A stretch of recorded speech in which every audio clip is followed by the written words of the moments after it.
ආයුබෝවන් දුවේ පුතේ ඊට අපි YouTube නාලිකාව මගින් ගෙනෙන වීඩියෝ පාඩම් මාලාවේ තවත් වීඩියෝවක් සමග තමයි ඔබ අද එකතු වෙන්නේ. අපි මේ දිනවල සාකච්ඡා කරමින් ඉන්නේ මූලික ගොඩනැගිලි තාක්ෂණ වේදය යටතේ 4.3 නිපුණතාවයේ ඉදිකිරීම කටයුතු සඳහා කොන්ක්‍රීට් භාවිතා කරයි. එම තේමාව යටතේ අපි මුල් වීඩියෝ දෙකෙන් කතා කළා කොන්ක්‍රීට් සකස් කරගන්න ආකාරය සහ කොන්ක්‍රීට් නිෂ්පාදනය කිරීමේ පියවර සහ ඊදී සැලකිලිමත් යුතු කරුණු පිළිබඳව. අද අපි කතා කරන්න බලාපොරොත්තු වෙන්නේ කොන්ක්‍රීට් වල තිබෙන තවත් ගුණාංගයක් සහ ඒ කොන්ක්‍රීට් වල තිබෙන මේ ගුණාංගය භාවිතා කරමින් කොන්ක්‍රීට් භාවිතා කරන ආකාරය පිළිබඳව තවදුරටත් තමයි අපි සාකච්ඡා කරන්න බලාපොරොත්තු වෙන්නේ. විශේෂයෙන්ම වැරගැන්වු කොන්ක්‍රීට් පිළිබඳව තමයි අද අපි සාකච්ඡා කරන්න බලාපොරොත්තු වෙන්නේ. කොන්ක්‍රීටයක් මත යෙදෙන භාර පිළිබඳව අපි සාකච්ඡා කරද්දී කොන්ක්‍රීට් එකක් භාවිතා කරලා කොන්ක්‍රීටයක තියෙන විශේෂම ගුණාංගය තමයි කොන්ක්‍රීටයකට තිබෙනවා ඉහළ සම්පීර්ණ ප්‍රබලතාවය. ඒ කියන්නේ කොන්ක්‍රීට් මතට යෙදෙන බලවලදී නැත්නම් සම්පීර්ණ බලවලදී කොන්ක්‍රීට් වලට ඉහළ දරා ගැනීමේ හැකියාවක් තිබෙනවා. නමුත් කොන්ක්‍රීට් ව්‍යුහයක් මතට අපි ආතතික බලයක් යෙදුවොත් එහෙම ඒ කියන්නේ ව්‍යුහයෙන් ඉවතට ක්‍රියාත්මක වන බලවලට අපි කියනවා ආතතික බල කියලා. මේ විදිහේ ටෙන්සයිල් ලෝඩ් එකක් ඇප්ලයි වුණොත් එහෙම බීම් එකකට හරි කොන්ක්‍රීට් අවයවයකට ඉතින් කොන්ක්‍රීට් අවයවය මේ ආතතික බල දරා ගැනීමේ හැකියාව අතින් ගොඩක් අඩු අගයක් ගන්නවා තනි කොන්ක්‍රීට්. එහෙනම් තනි කොන්ක්‍රීට් වල ඉහළ සම්පීර්ණ හැකියාවක් තියෙනවා. නමුත් ඊට සාපේක්ෂව අඩු ආතන්‍ය ප්‍රබලතාවයක් තමයි තිබෙන්නේ. පරීක්ෂණාත්මකව සොයාගෙන තියෙනවා මේ කොන්ක්‍රීට් වල කම්ප්‍රෙසිව් ස්ට්‍රෙන්ත් එකෙන් 10න් එකක් වගේ අගයක් තමා කොන්ක්‍රීට් වල ආතතික ප්‍රබලතාවය වෙන්නේ කියන එක.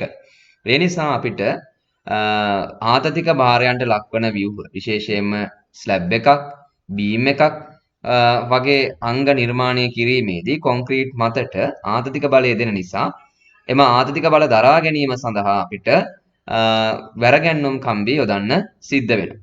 එතකොට වැරගැන්වුම් කම්බි එහෙම නැත්නම් වාණේ කම්බි කියලා කියන්නේ ඉහළ සම්පීර්ණ සහ ඉහළ ආතතික ශක්තියක් තියෙන ද්‍රව්‍යයක්. ඒ නිසා අපිට පුළුවන් මේ කොන්ක්‍රීටයත් එක්ක වැරගැන්වුම් කම්බි යොදලා කොන්ක්‍රීටයක් සකස් කර ගැනීමෙන් එහි ආතතික ප්‍රබලතාවය වැඩි කර ගැනීමේ හැකියාව තියෙනවා අපිට කොන්ක්‍රීට් එකක් සඳහා වැරගැන්වුම් කම්බි යෙදීම. ඊළඟට අපි බලමු කොන්ක්‍රීට් එකක වැරගැන්වුම් කොන්ක්‍රීටයක් කියන්නේ මොකක්ද කියලා. වැරගැන්වුම් කොන්ක්‍රීටයක් කියලා කියන්නේ තනි කොන්ක්‍රීට් ව්‍යුහයක් වෙනුවට එම කොන්ක්‍රීට් ව්‍යුහය සඳහා වාණේ වැරගැන්වුම් කම්බි යොදමින් සකස් කරගත්ත සංයුක්ත ද්‍රව්‍යයක් තමයි වැරගැන්වුම් කොන්ක්‍රීට් කියලා කියන්නේ. සංයුක්ත ද්‍රව්‍යයක්. හොඳට මතක තියාගන්න.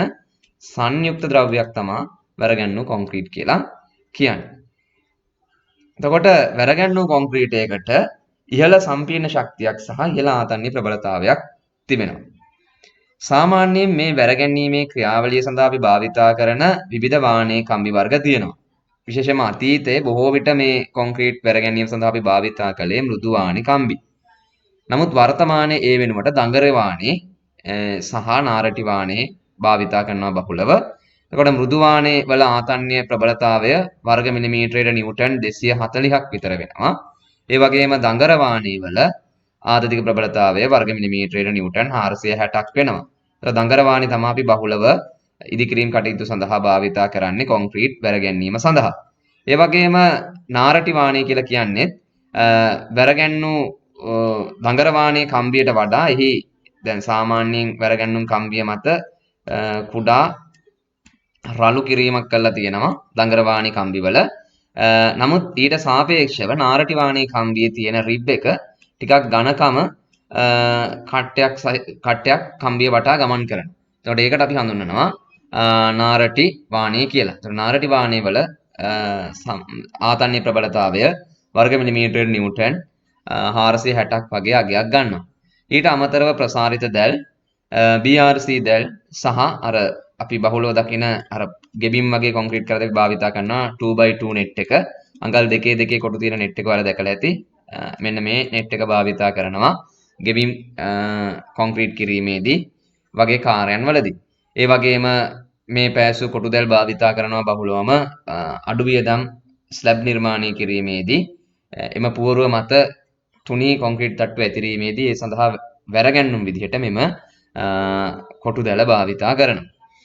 ඊළඟට අපි බලමු සරල ආධාරක මත යොදා ඇති කොන්ක්‍රීට් බාල්කයකට වැරගැන්වුම් යෙදීමේදී භාරයන් ක්‍රියාත්මක වන ආකාරය මොන වගේද කියලා.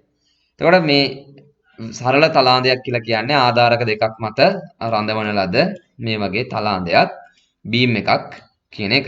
එතන මේ බීම් එකට අපි ගත්තොත් එහෙම මේකට සන්තතික භාර හෝ ලක්ෂීය භාරයන් යෙදෙන්න පුළුවන් මේ විදිහට බීම් එක මතට. එතකොට මේ බීම් එක මතට මේ භාරයන් යෙදෙද්දී මේ බීම් එකේ ඉහළ පෘෂ්ඨය මත සම්පීඩන බල ඇති වෙනවා. මේ ඉහළ පෘෂ්ඨය වටා සම්පීඩන බල එහෙම නැත්නම් කම්ප්‍රෙසිව් ලෝඩ්ස් ඇති වෙනවා. සම්පීඩන බල ඇති වෙනවා. ඊට සාපේක්ෂව මේ බීම් එකේ යට පෘෂ්ඨය ආසන්නයේ ආතතික බල ඇති වෙනවා. ටෙන්සයිල් ලෝඩ්ස් ඇති වෙනවා. ආතතික බල ඇති වෙනවා පහළ පෘෂ්ඨයේ පැත්තේ. එතකොට මේ බීම් එක මතට භාරයන් යෙදෙද්දී මේ බීම් එක පහළට නැවෙන්න බලනවා. එතකොට මෙන්න මේ බීම් එක මෙන්න මේ විදිහට පහළට වක්‍ර වෙන්න බලනවා. එතකොට ඔබට පේනවා මේ පහළ පෘෂ්ඨයේ දිග වැඩි වෙමින් මේක මත ආතතික බල ඇති වෙනවා යටි පෘෂ්ඨයේ. ඉහළ පෘෂ්ඨය තෙරපීමකට ලක් වෙමින් සම්පීඩන බලයන්ට ලක් වෙනවා. එතකොට ඔන්න ඔය ක්‍රියාව අපි හඳුන්වනවා සරල ආධාරක මත යෙදුණු තලාන්දයක් මත භාරයන් ඇතිවන ආකාරය විදිහට. එතකොට අපිට මේ බීම් එකේ දික් කඩක් මත භාර ඇතිවන ආකාරය මේ දක්වලා තියෙනවා. එතකොට PQ කියන ධාරය පෘෂ්ඨය සම්පීඩනයටත් AB කියන පෘෂ්ඨය ආතතික භාරයන්ටත් ලක් වෙනවා. එතකොට අපි මේ බීම් එක හරස් කඩක් කපලා ඇන්දොත් එහෙම ඔබට පේනවා මේ බීම් එකේ මධ්‍ය අක්ෂය අපි හඳුන්වනවා NN විදිහට. ඒක අපි හඳුන්වනවා උදාසීන අක්ෂය කියලා. එතකොට මේ උදාසීන අක්ෂයට සාපේක්ෂව ඉහළ පැත්තේ සම්පීඩන බල ඇති වෙනවා. සම්පීඩන ප්‍රත්‍යා බල ඇති වෙනවා. උදාසීන අක්ෂයට පහළ කලාපේ ආතන්‍ය ප්‍රත්‍යා බල ඇති වෙනවා. ඒ නිසා කොන්ක්‍රීටයේ පහළ පැත්තේ මේ බීම් එකේ පහළ කොටසේ අපිට ආතතික වැරගැන්වුම් කම්බි යොදලා මේ කොන්ක්‍රීටයේ ආතතික ප්‍රබලතාවයට ඔරොත්තු දෙන විදිහට සකස් කරගන්න වෙනවා. එතකොට මේ පෙන්වන්නේ ප්‍රත්‍යාබල සටහනක්. මේ තියෙන්නේ ප්‍රත්‍යාබල සටහනක්. ප්‍රත්‍යාබල සටහනේ ගත්තාම ඔබට පේනවා මධ්‍ය අක්ෂයට වෙන්න එහෙම නැත්නම් උදාසීන අක්ෂයට වෙන්න බාර බලපෑම ශූන්‍ය වන අතර උදාසීන අක්ෂයෙන් ඉහළට යනවත් එක්කම ක්‍රමයෙන් සම්පීඩන භාර යන් එහෙම නැත්නම් සම්පීඩන ප්‍රත්‍ය බලයන් වල අගය වැඩි වෙනවා. ඒ වගේම උදාසීන අක්ෂයෙන් පහළට යද්දී ආතතික බලයන් වල ප්‍රබලතාවය ප්‍රත්‍ය බල වල විශාලත්වය වැඩි වෙනවා. එතකොට බාල්කයක් මත භාරයන් යෙදීමේදී අපි කතා කරපු කාරණේ තමයි මෙතන සඳහන් වෙන්නේ. එතකොට මේ විශේෂ කාරණයකට ඔබට පැහැදිලි කරන්න තියෙන්නේ මේ බීම් එක පහළට සැග් වෙනකොට මේ පහළ පෘෂ්ඨයේ දිග වැඩි වෙද්දී මේ මත ආතතික බල ඇති වෙනවා. මේ ආතතික බලයන්ට ඔරොත්තු දීම සඳහා පහළ පෘෂ්ඨයට ඉඳලා මදක් ඉහළින් අපි වැරගැන්වුම් කම්බි යෙදීම කරනවා. එතකොට මේ වැරගැන්වුම් කම්බි යොදන්නේ පහළ පෘෂ්ඨයේ ඉඳලා සාමාන්‍යයෙන් මිලිමීටර් 25ක් පමණ ગેප් එකක් තියලා තමයි අපි දාන්නේ වැරගැන්වුම් කම්බි. එතකොට ඒක නිවැරදිව අපි කැල්කියුලේෂන් කරගන්නවා නම් මේ කොන්ක්‍රීට් අපි හිතමු ග්‍රේඩ් 20 කොන්ක්‍රීට් එකක් කියලා. ශ්‍රේණිය 20 කොන්ක්‍රීට් එකක් නම් ඒ සඳහා භාවිතා කරන රළු සමාහාරකයේ ප්‍රමාණය මිලිමීටර් 20ක් වෙනවා. එතකොට මිලිමීටර් 20 රළු සමාහාරකයට වඩා මිලිමීටර් 6ක් ඉහළින් එන විදිහට තමයි මේ වැරගැන්වුම් කම්බි ස්ථාපනය කරන්නේ. එතකොට 20යි 6යි 26යි. එතකොට ඒක ආසන්න වශයෙන් 25ක් ඉහළින් අපි සම්මතයක් විදිහට ග්‍රේඩ් 20 කොන්ක්‍රීට් එක වැරගැන්වුම් කම්බි යොදද්දී ස්පේස් එක තියෙනවා පහළ ඉඳලා මිලිමීටර් 25ක කව එකක් තියෙනවා. එතකොට මේ කම්බි මගින් මේ කොන්ක්‍රීටයේ ආතන්‍ය ප්‍රබලතාවය ඇති කිරීම තමයි සිද්ධ වෙන්නේ. එතකොට ඔබට පේනවා ඉහත තලාන්දේ මත වැරගැන්වුම් කම්බි යොදන ආකාරය දක්වන හරස් කඩක් සහ දික් කඩක් රූපේ දැක්වෙනවා. මේ තියෙන්නේ දික් කඩ, මේ තියෙන්නේ හරස් කඩ. එතකොට දික් කඩ මත ඔබට පේනවා සාමාන්‍යයෙන් වැරගැන්වුම් කම්බි යොදද්දී මේ පහළින් යොදන වැරගැන්වුම් කම්බි අපි හඳුන්වනවා ආතතික වැරගැන්වුම් කම්බි කියලා. ඉහළින් යොදන වැරගැන්වුම් කම්බි අපි හඳුන්වනවා නාමික වැරගැන්වුම් කියලා. එතකොට මේ බීම් එකේ හැඩය පවත්වා ගැනීම සඳහා තමයි අපි ඉහළින් මේ විදිහේ තවත් කම්බි දෙකක් රඳවනවා. දෙකක් ඊට වැඩි ගණනක් රැඳවීම කරනවා. අවම වශයෙන් කම්බි දෙකක් යෙදීම කරනවා.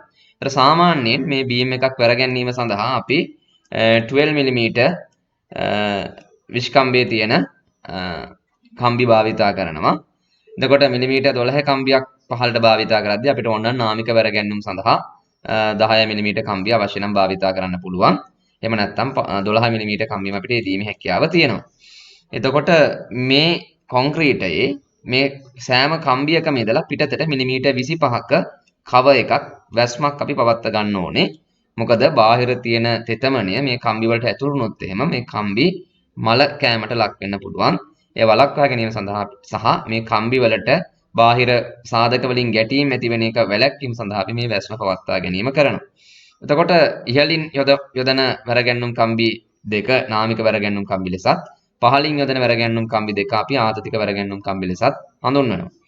එතකොට මේ යොදන ලද කම්බි යා කරමින් අපි භාවිතා කරනවා 6 මිලිමීටර් ප්‍රමාණයේ විස්කම්බයේ මිලිමීටර් 6ක් වන මෘදුවාණයේ කම්බියකින් සකස් කළ උඩහළුවක් මගින් තමයි මේ කම්බි රැඳවීම කරන්නේ.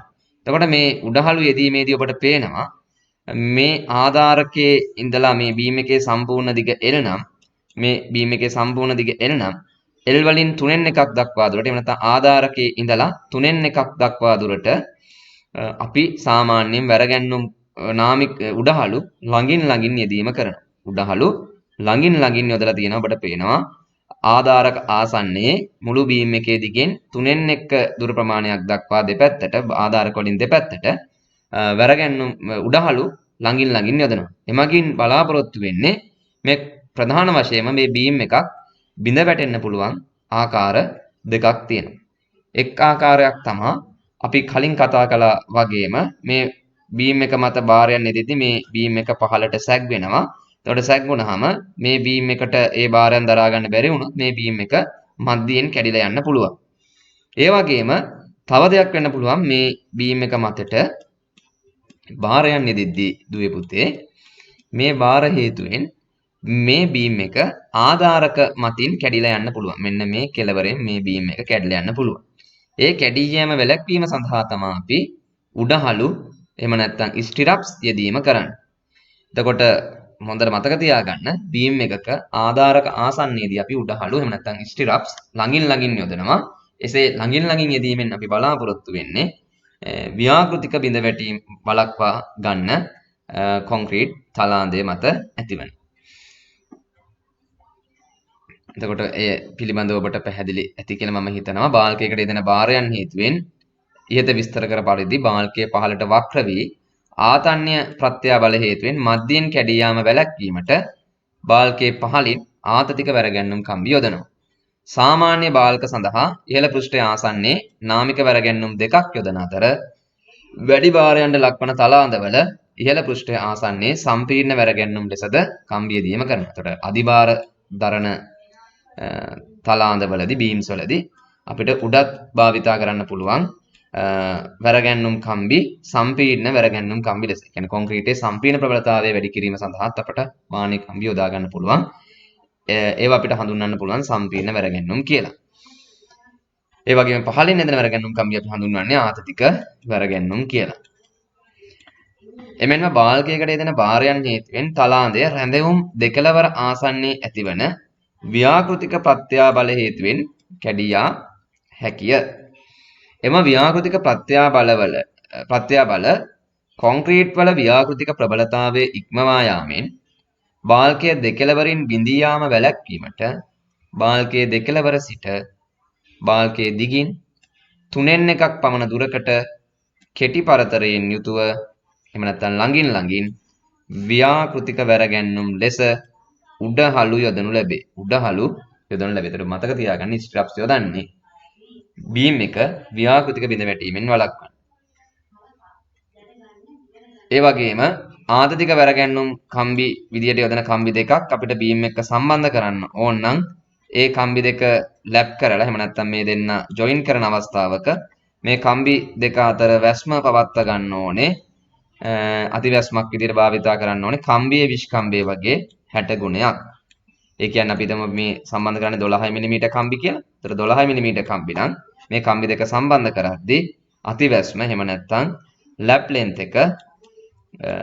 ලෙන්ත් එක වෙන්න ඕනේ 12 වැඩි කිරීම 60ක් ලැප් ලෙන්ත් එකක් තියන්න ඕනේ. ඒ කියන්නේ 12 6ක් 72යි 720ක නැත්නම් ආසන්න වශයෙන් අඩි 2.5කට ආසන්න ප්‍රමාණයක ලැප් එකක් පවත්වා ගන්න ඕනේ උපරිම වශයෙන්. මේකේ අවම සීමාව 45යි D වෙනවා. ඒ කියන්නේ සාමාන්‍යයෙන් මේ අතිවැස්ම 60යි D සහ 45යි D අතර අගයක් වෙන්න ඕනේ. 45යි D සහ 60යි D අතර පරතරයක් පවත්වා ගන්නවා. උපරිමයේ 60යි D සහ අවමයේ 45යි D විදිහට. එතකොට මේ ප්‍රමාණය විශේෂයෙන්ම බීම් එකක් ඩිසයින් කරද්දී ස්ට්‍රක්චරල් ඉංජිනේර විසින් මේ පවත්වා ගන්න ඕන අතිවැස්ම පිළිබඳව වැරගැන්වුම් පිළිබඳ දක්වන ඩ්‍රෝවින්ස් වල දක්වලා තියෙනවා.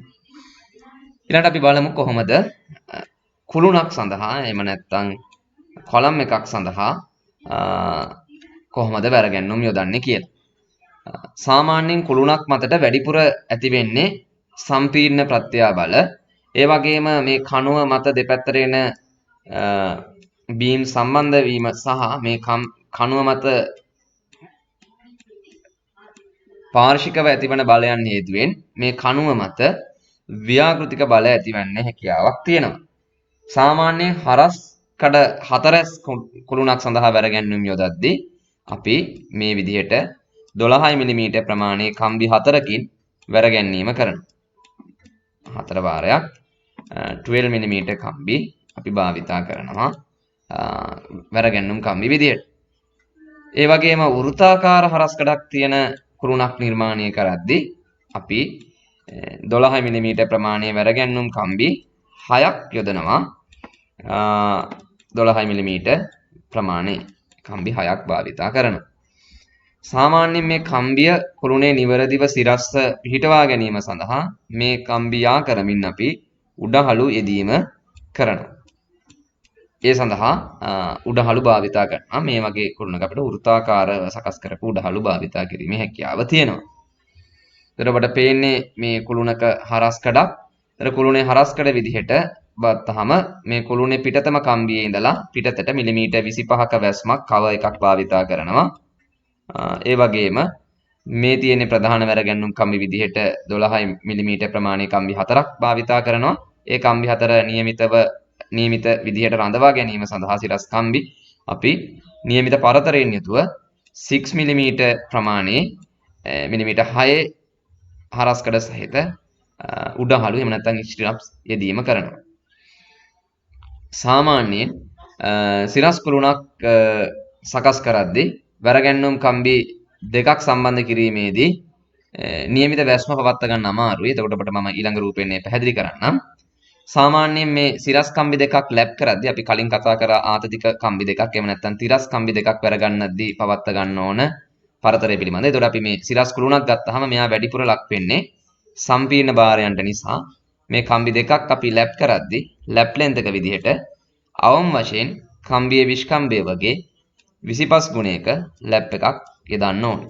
අවමය 25යි D සහ උපරිමය 40යි D දක්වා පරාසයක අපි යෙදීම කරනවා. අවමය 25යි D ලැප් එකක් තියන්න ඕනේ. සම්පීර්ණ වැරගැන්වුම් කම්බි දෙකක් සම්බන්ධ කිරීමේ. එතකොට පේනවා මේ රූපයෙන් මේ කම්බි දෙකක් සම්බන්ධ කරද්දී අපිට මේ පිටත වැස්ම මිලිමීටර් 25ක රඳව ගන්න නම් මේ කම්බි දෙක සම්බන්ධ කරද්දී මෙහෙම සිරස් වෙන කම්බියට ඊළඟ කම්බිය මෙහෙම පිටතින් සම්බන්ධ කළොත් මේ කම්බි දෙක අතර වැස්ම මිලිමීටර් 25 ප්‍රමාණය රඳව ගන්න අමාරුයි. ඒ නිසා අපි කරන්නේ මේ සම්බන්ධ කරන කම්බිය මදක් ඇතුළට නවලා මෙන්න මේ විදිහට අපි සම්බන්ධ කිරීම කරනවා. එතකොට අපි ඒකට හඳුන්වනවා වැරගැන්වුම් කම්බි වකටි කිරීම කියලා. මෙන්න මේ ඉහළින් එන කම්බිය මේ විදිහට පොඩ්ඩක් නවලා අපි මෙහෙම සම්බන්ධ කරනවා. අපි ඒකට කියනවා වැරගැන්වුම් කම්බි වකටි කිරීම කියලා. ඔබට මේ රූපය දිහා බැලුවොත් ඔබට ඒ වකටි කිරීම සිදු කරලා තියෙන ආකාරය පේනවා. අපි ඒකට කියනවා ක්‍රෑන්කින් කියලා. ඒ වගේම මේ සම්පීර්ණ කම්බි දෙකක් සම්බන්ධ වෙද්දී වැස්ම 25යි D ප්‍රමාණයක් රඳව ගන්න ඕනේ. ඒ කියන්නේ 12 කම්බි භාවිතා කරනවා නම් 12 වගේ 25 ගුණයක කව එකක් තියන්න ඕනේ මේ කම්බි දෙක සම්බන්ධ කිරීමේදී. ඊළඟට අපි බලමු දුවේ පුතේ කොන්ක්‍රීට් පුවරුවක් සඳහා වැරගැන්වුම් යෙදීම කරන්නේ කොහොමද කියලා. සාමාන්‍යයෙන් කොන්ක්‍රීට් පුවරුවක ඝනකම මිලිමීටර් 100ත් 125ත් 150ත් අතර සීමාවේ තිබෙනවා. ඒ නිසා කොන්ක්‍රීට් පුවරුවේ ඝනකම අඩු නිසා එහි ඇතිවන ව්‍යාකෘතික ප්‍රත්‍යාබල කොන්ක්‍රීටයේ ව්‍යාකෘතික ප්‍රබලතාවයේ ඉක්මවල යන්නේ නැහැ. ඒ නිසා අපිට අතලුවක් සඳහා කම්බි යෙදීමේදී කෙටි පරායනය සහිත දිශාව ඔස්සේ ප්‍රධාන වැරගැන්වුම් යොදලා ඒ මත ලම්බක දිශාවට විහිදුම් වරගැන්වුම් යෙදීමෙන් පුවරුවක් අපිට පහසුවෙන් වැරගන්නන්න පුළුවන්. එතකොට අපිට හිතුවොත් එහෙම කොන්ක්‍රීට් පුවරුවක් කාමරයකට අදාළව දාන්න තියෙනවා කියලා මේ පැත්තට අඩි 10යි මේ පැත්තට අඩි 15යි නම් ඔබට පැහැදිලිව පේනවා කෙටි පරායනය කියලා අදහස් කරන්නේ මෙන්න මේ අඩි 10 පළල දිශාවට. එතන මේ දිශාවට යොදන කම්බි මම වෙන පාටකින් ලකුණු කරන්නම්. කොළ පාටින් ලකුණු කරන්නේ මේ කෙටි පරායනීය දිශාවට යොදන කම්බි. එතන මේ කම්බි අතර පරතරය මෙම කම්බි අපි හඳුන්වනවා ප්‍රධාන වැරගැන්වුම් කියලා. මේන් බාස්. එහෙම නැත්නම් ප්‍රධාන වැරගැන්වුම් කියලා හඳුන්වනවා කෙටි පරායනීය දිශාවට යොදන කම්බි. ඒ වගේම දිගු පරායනීය දිශාවට යොදන කම්බි අපි හඳුන්වනවා බෙදා හැරීමේ වැරගැන්වුම්. එහෙම නැත්නම් ඩිස්ට්‍රිබියුෂන් බාස් කියලා. මේවා අපි හඳුන්වනවා බෙදා හැරීමේ වැරගැන්වුම්. එහෙම නැත්නම් ඩිස්ට්‍රිබියුෂන් බාස් කියලා. කොළ පාටින් දක්වලා තියෙන්නේ ප්‍රධාන වැරගැන්වුම්. ඒවා යොදන්නේ තලාන්දේ කෙටි පරායනීය සහිත දිශාවට. ඒ වගේම ස්ලැබ් එකේ දිගු පරායනීය සහිත දිශාවට අපි බෙදා හැරීමේ වැරගැන්වුම් යෙදීම කරනවා. ඔබට මේ රූප සටහනේ පෙන්වන්නේ එහෙම කාරණාවම තමයි. එතකොට ඔබට පේනවා මේ කොන්ක්‍රීට් පුවරුවේ කෙටි පරායනීය දිශාවට ප්‍රධාන වැරගැන්වුම් යොදලා තියෙනවා. ඒ වගේම දිගු පරායනීය දිශාවට ප්‍රධාන බෙදා හැරීමේ වැරගැන්වුම් යොදලා තියෙනවා. ඒතර මේක තමයි දිගු පරායනය. මේ දිශාව අපි හඳුන්වනවා කෙටි පරායනය කියලා. කෙටි පරායනය කියලා. කෙටි පරායනය කියලා. මෙතනවා ඔබට ඒක පැහැදිලි වෙන්නේ නැති කියලා. ඒතකොට පුවරුවක කම්බි යොදද්දී පළලින් අඩු දිශාවට ප්‍රධාන වැරගැන්වුම් කම්බි යොදනවා. ඒතර සාමාන්‍යයෙන් අතලුවක් සඳහා අපි භාවිතා කරන්නේ 10 mm ප්‍රමාණයේ වැරගැන්වුම් කම්බි. ඒතර අතලුව ටිකක් ප්‍රමාණයෙන් විශාල ප්‍රදේශයක පැතිරෙනවා නම් අපිට යට මේ වගේ net එකක් දානවා වගේම ඉහළිනුත් අපිට net එකක් යොදන්න වෙනවා. අපි ඒ වගේ අවස්ථා හඳුන්වනවා ඩබල් net කරනවා කියලා. මම මෙහෙම ඇඳොත් එම් හරස් කඩක් පහලින් අපි කම්බි දලක් හදනවා මේ විදිහට. ඒ වගේම ඉහළිනුත් අපි මේ විදිහට කම්බි දලක් හදනවා. අපි එහෙම වැරගන්න අවස්ථාව අපි හඳුන්වනවා ඩබල් net කරනවා කියලා. අපේ සිලබස් එකේ ඩබල් net ගැන කතා කරන්නේ නැහැ. අපි සිංගල් net එහෙම නැත්නම් සාමාන්‍ය වැරගැන්වීම් කරන ආකාරය පහලින් වැරගැන්වීම් කරන ආකාරය තමයි අපි අධ්‍යයනය කරන්නේ. ඊළඟට අපි බලමු දුවේ පුතේ කොහොමද කැන්ටිලීවර් පුවරුවක් මතට වැරගැන්වීම් යෙදීම කරන්න කියලා. එතකොට කැන්ටිලීවර් පුවරුවක් කියලා කියන්නේ ගොඩක් වෙලාවට ඔබ දැකලා ඇති ගොඩනැගිලි වල සඳලු තල වගේ දේවල් නිර්මාණය කරද්දී ආධාරකයෙන් එළියට ප්‍රක්ෂේපිත විදිහට පුවරු යොදලා තියෙනවා. එතකොට මේ පුවරුව ඇත්තටම රඳවගෙන ඉන්නේ මේ අපි හිතමු මෙතන කණුවක් තියෙනවා කියලා මේ කණුව මගින් තමයි මේ පුවරුවේ පුවරුවේ භාරය දරාගෙන ඉන්නේ. ඒතර මේ පැත්තෙන් පුවරුවට ආධාරකයක් නැහැ. එවැනි පුවරුව අපි හඳුන්වනවා කැන්ටිලීවර පුවරුවක් කියලා. නැත්නම් ආධාරකයකින් පිටතට ප්‍රක්ෂේපණය වෙන විදිහට සකස් කරලා තියෙන පුවරුව අපි හඳුන්වනවා කැන්ටිලීවර් පුවරු කියලා. ඒතර මේ වගේ පුවරුවක බාර යෙදෙද්දී එතකොට අපි හිතමු මේක සඳළු තලයකට දාපු ස්ලැබ් එකක්. එතකොට මේ සඳළු තලයේ කෙළවරට අපි බාර යෙදෙද්දී මේ බීම් එක මෙන්න මේ විදිහට පහළට වක්‍ර වෙන්න පුළුවන්. බාරයන් යෙදෙද්දී. එතකොට මේක මිලිමීටර් දශම ගානකින් තමයි වක්‍ර වීම වෙන්නේ. මම මේක පැහැදිලි වීම සඳහා තමයි ටිකක් වැඩිපුර වක්‍රතාවය පෙන්වන්නේ. එතකොට ඔබට පේනවා මේ පහළින් තියෙන පෘෂ්ඨය තෙරපීමකට ලක් වෙමින් හැකිලීමකට ලක් වෙනවා. ඒ නිසා පහළ ප්‍රදේශය තුල සම්පීර්ණ ප්‍රත්‍යාබලයන් ඇති වෙනවා. ඒ වගේම ඉහළ පෘෂ්ඨය ඇදීමකට ලක් වෙනවා. ඒ නිසා ඉහළ පෘෂ්ඨය මත ආතතික ප්‍රත්‍යාබල ඇති වෙනවා. ඒ නිසා ඔබ මතක තියාගන්න ඕන කාරණය තමයි ප්‍රධාන වශයෙන්ම කැන්ටිලීවර පුවරුවක් සඳහා වැරගැන්වුම් යෙදීමේදී ඒ සඳහා යොදන වැරගැන්වුම් ඉහළ පෘෂ්ඨය ආසන්නයෙන් මේ ඉහළ පෘෂ්ඨය ආසන්නයෙන් ආතතික වැරගැන්වුම් යොදන්න ඕනේ කැන්ටිලීවර පුවරුවක් සඳහා වැරගැන්වුම් යොදද්දී. එතකොට මේ රූප සටහනෙන් පේනවා වඩා පැහැදිලිව. එතකොට ඔබට පේනවා මේ ඉහළ පෘෂ්ඨයේ දිග වැඩිවීමකට ලක් වෙනවා. දිග වැඩි වෙනවා. ඒ නිසා මේ පැත්ත ආතතියකට ලක් වෙනවා. ඒ වගේම පහළ පැත්ත තෙරපීමකට ලක් වෙලා දිග අඩු වෙනවා. ඒ නිසා මේ පැත්ත සම්පීඩනයෙන් ලක් වෙනවා. ඒ නිසා මේ වැනි පුවරුවක් සඳහා වැරගැන්වුම් යොදද්දී යොදන ආතතික වැරගැන්වුම් කම්බි ආතතික වැරගැන්වුම් කම්බි අපි පුවරුවේ ඉහළ පෘෂ්ඨය ආසන්නයෙන් යෙදීම සිදු කළ යුතු වෙනවා. ඒ වගේම හැඩයමක් තුළ කොන්ක්‍රීට් වැරගැන්වුම් කොන්ක්‍රීට් සකස් කිරීමේදී මම සඳහන් කළා හැඩයමේ පිටත සීමාවේ ඉඳලා මිලිමීටර් 25ක ප්‍රමාණයක වැස්මක් අපි පවත්වා ගන්න ඕනේ කියලා. ඒ නිසා හැඩයම් සහ කම්බි අතර මිලිමීටර් 25ක පරතරය පවත්වා ගැනීම සඳහා අපි යොදා ගන්නා කොටස හඳුන්වනවා විශේෂයෙන්ම ආවරණ කැට කියලා. එහෙම නැත්නම් කවර් බ්ලොක්ස් කියලා කියනවා. ඉතින් මේවට කියනවා කවර් බ්ලොක්ස් කියලා. Cover block. මේ කවර් බ්ලොක් සකස් කරද්දී අපි පවත්වා ගන්න ඕන අතිවැස්ම මිලිමීටර් 25ක් කියලා මූලික වශයෙන් සඳහන් කළාට විශේෂයෙන්ම පොළව යට ඉදික් කිරීම කරද්දී මේ සඳහා අතිවැස්ම මිලිමීටර් 35ත් 50ත් අතර ප්‍රමාණයක තියන්න සිද්ධ වෙනවා. එතකොට ඒ අනුව විවිධ නිර්මාණවල ස්වභාවය අනුව පවත්වා ගන්න ඕන අතිවැස්ම වෙනස් වෙනවා. නිසා විවිධ ප්‍රමාණවල ආවරණ කැට වෙළඳ පොලේ මිලදී ගන්න පුළුවන්. එතකොට සාමාන්‍ය අපි බහුල භාවිතා කරන්නේ මිලිමීටර් 25 ප්‍රමාණයේ ආවරණ කැට. එතකොට එයා සකස් කරලා තියෙන්නේ 50යි 50 ප්‍රමාණයේ සාමාන්‍ය අඟල් දෙකේ ප්‍රමාණයේ කැටයක් මිලිමීටර් 25 උසට සකස් කරලා තියෙනවා. එතකොට මිලිමීටර් 35ක් ඕන නම් 35ක් උසට සකස් කරපු කැට තියෙනවා. ඒ වගේම අඟල් දෙකක් ඕන නම් මිලිමීටර් 50ක් උසට සකස් කරපු 50 ප්‍රමාණයේ ආවරණ කැට වෙළඳ පොලේ මිලදී ගන්න පුළුවන්. එතකොට අපිට මේ ආවරණ කැටයක් පහසුවෙන් සකස් කර ගන්නත් පුළුවන්. සිමෙන්ති වැලි බදාම මිශ්‍රණයෙන් සකස් කරලා ඒ මතට කම්බියක් රැඳවීමෙන් අපට ආවරණ කැටයක් සකස් කර ගන්න පුළුවන් අපිට වැඩබිම තුලම. නමුත් වර්තමානයේ බොහෝ විට වෙළඳ පොලෙන් මේ වගේ ආවරණ කැට මිලදී ගන්න පුළුවන්. සාමාන්‍ය රුපියල් 25ක් 30ක් වගේ වෙන්නේ ආවරණ කැටයක්. එහෙම නැත්නම් අපිට සයිට් එකේදී පුළුවන් තරමක ප්‍රමාණයේ 1.3 වගේ 1.5 වගේ සිමෙන්ති වැලි බදාම මිශ්‍රණයක් අතුරලා ඒ මත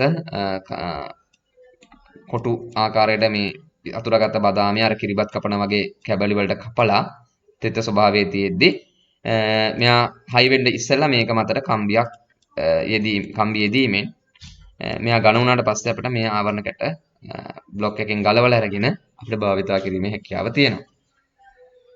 එහෙමනම් දුවේ පුතේ අද අපි මූලික වශයෙන් කතා කළේ කොන්ක්‍රීට් නිර්මාණය කිරීමේදී වැරගැන්වුම් කොන්ක්‍රීට් භාවිතා කරන්න සිදුවන අවස්ථා සහ වැරගැන්වුම් කොන්ක්‍රීට් ප්‍රධාන ව්‍යුහවලදී සකස් කර ගන්න ආකාරය පිළිබඳ මූලික සිද්ධාන්තමය කරුණු.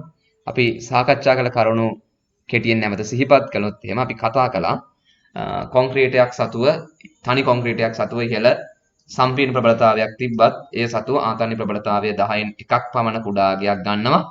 ඒ නිසා අපිට ආතතික භාරයන්ට ලක්වන විව සකස් කිරීමේදී ඒ සඳහා අපිට භාවිතා කරන්න වෙනවා වැරගැන්වුම් කම්බි. එතකොට වැරගැන්වුම් කම්බි සතුව ඉහළ ආතන්‍ය සහ සම්පීර්ණ ප්‍රබලතාවයක් තියෙනවා. විශේෂයෙන්ම මේ වැරගැන්වුම් කම්බි වල ප්‍රසාරණතාවය සහ කොන්ක්‍රීට් වල රේඛීය ප්‍රසාරණතාවය ආසන්න වශයෙන් සමාන වීම වාසි සහගත වෙනවා. වැරගැන්වුම් කොන්ක්‍රීට් කියන සංයුක්ත ද්‍රව්‍ය හදන්න පුළුවන් උනේ මේ දෙකේ ප්‍රසාරණතා සංගුණක ආසන්න වශයෙන් සමාන වන නිසා. ඒ වගේම වැරගැන්වුම් කොන්ක්‍රීට් සඳහා භාවිතා කරන මේ වාණයේ කම්බි කොන්ක්‍රීට් මිශ්‍රණයත් එක්ක රසායනිකව ප්‍රතික්‍රියා නොකිරීමත් අපට වාසි සහගත වුණා මේ සංයුක්ත ද්‍රව්‍යයක් විදිහට වැරගැන්වුම් කොන්ක්‍රීට් හදන්න පුළුවන් වෙන්න. ඒ වගේම මේ වැරගැන්වුම් කම්බි එහෙම නැත්නම් වාණයේ කම්බි කොන්ක්‍රීටය සමග හොඳින් බැඳීමකට ලක් වෙනවා. එම ගුණාංගයත් අපට ඉවහල් වුණා මේ වැරගැන්වුම් කොන්ක්‍රීට් නිර්මාණය කර ගැනීම සඳහා. එම කරුණු තුන ඔබ මතක තියාගන්න ප්‍රධාන වශයෙන්ම කොන්ක්‍රීටයක් සඳහා වැරගැන්වුම් යෙදීමට හැකි වෙලා තියෙන්නේ වැරගැන්වුම් සතුව තියෙන සහ කොන්ක්‍රීට් සතුව තියෙන මෙම ගුණාංග තුන නිසා. ඒ වගේම අපි කතා කළා ඊට පස්සේ කොන්ක්‍රීට් තලාන්දයකට එහෙම නැත්නම් බීම් එකකට වැරගැන්වුම් යොදන ආකාරය මේ රූප සටහන ඔබට අඳින්න පුළුවන් වෙන්න ඕනේ. එදී අපි කතා කළා ප්‍රධාන වශයෙන් කොන්ක්‍රීට් බීම් එකක් ආකාර දෙකකට බිඳ වැටෙන්න පුළුවන් කියලා. එක් ආකාරයක් තමයි කොන්ක්‍රීටේ පහළට වක්‍ර වෙලා කොන්ක්‍රීට් බීම් එක ආධාරක ඉඳලා දෙපැත්තට යද්දි පහළට වක්‍ර වෙලා මැදියෙන් බිඳලා යන්න පුළුවන් නම්‍ය ගූර්ණය නිසා අපි ඒ වැළැක්වීම සඳහා තමයි කොන්ක්‍රීටයේ පහළින් ආතතික වැරගැන්වුම් කම්බි යොදන්නේ. ඒ වගේම මේ කොන්ක්‍රීට් බීම් එක ප්‍රධාන වශයෙන්ම මේ ආධාරක දෙකලවර බිඳිලා යන්න පුළුවන්. අපි ඒකට කියනවා ව්‍යාකෘතිකව බිඳ වැටෙන්න පුළුවන් කියලා. ඒ බිඳ වැටීම වැළැක්වීම සඳහා අපි කිව්වා උඩහළු එහෙම නැත්නම් ස්ටිරප්ස් භාවිතා කරනවා කියලා. ආධාරක කෙලවර ඉඳලා බීම් එකේ දිගින් 3න් 1ක් දුර දක්වා. ඊළඟට අපි කතා කළා පුතේ කොන්ක්‍රීට් කුළුණකට වැරගැන්වුම් යොදන ආකාරය. ප්‍රධාන වශයෙන්ම හතරස් කුළුණක් සඳහා 12 මිමි ප්‍රමාණයේ කම්බි 4කින් වැරගැන්වීම කරනවා. ඒ වගේම වෘත්තාකාර කුළුණකදී 12 මිමි ප්‍රමාණයේ වැරගැන්වුම් කම්බි 6ක් මගින් කුළුණු වැරගැන්වීම කරනවා. ඊළඟට අපි කතා කළා ඊළඟට පුවරුවක් මත වැරගැන්වුම් යොදන ආකාරය. පුවරු සකස් කිරීමේදී ප්‍රධාන වැරගැන්වුම් කම්බි කෙටි පරායනයේ දිශාවටත් ප්‍රධාන වැරගැන්වුම් කම්බි පුවරුවේ කෙටි පරායනයේ දිශාවටත් බෙදා හැරීමේ වැරගැන්වුම් කම්බි පුවරුවේ දිගු පරායනයේ දිශාවටත් යොදන බව අපි සාකච්ඡා කළා. ඉන් අනතුරු අපි කතා කළා ආධාරකයෙන් පිටතට විහිදෙන විදිහට සකස් කරන පුවරු අපි හඳුන්වනවා කැන්ටිලීවර් පුවරු කියලා. ඒතර කැන්ටිලීවර් පුවරුවක් මත බාර යෙදීමේදී පුවරුවේ ඉහළ පෘෂ්ඨය ආසන්නයේ ආතතික වැරගැන්වුම් කම්බි යෙදීමෙන් කැන්ටිලීවර් පුවරුවක් බිඳ වැටීමෙන් වළක්ව ගන්න පුළුවන් කියන කාරණා අපි සාකච්ඡා කළා. මෙම කරුණ ඔබ අවධාරණය කරගන්න. අපි ඊළඟට විවිධ කොන්ක්‍රීට් වර්ග පිළිබඳව ඊළඟ වීඩියෝවෙන් අපි ඔබ සමග සාකච්ඡා කරන්න බලාපොරොත්තු වෙනවා. එතෙක් ඔබට වාසනාවන්ත සතියක් වේවා. ආයුබෝවන්.